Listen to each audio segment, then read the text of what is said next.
الفنانة وفاء عامر في مسلسل ملح الأرض. احنا هنا بنشوف يعني شخصية المسلسل ده توأم، يعني هي والتوأم بتاعها بس شتان ما بين الشخصيتين.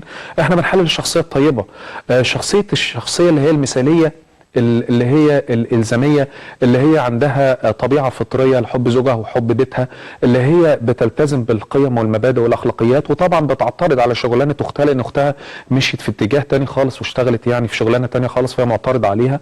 وطبعا هي ليها أخلاقيات ومبادئ طبعا من النوع اللي هو يعني بتأتمر بأمر زوجها لسبب بسيط جدا عشان تحافظ على كيان الأسرة وحب الليبيدو الأصيل اللي جواها اللي هو الزايد اللي هو هرمونه عالي جدا جدا، لحب اللي هو الفطري لأطفالها وحبها الفطري لزوجها زي ما احنا شفنا في المسلسل.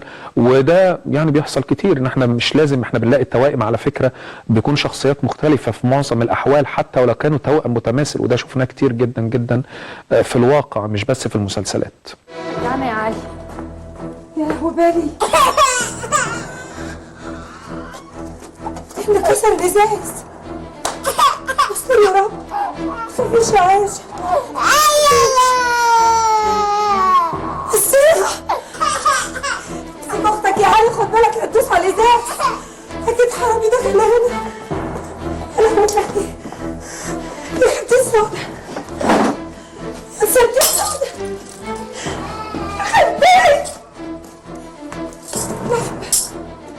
ده مصيبتك السودة يا جواد.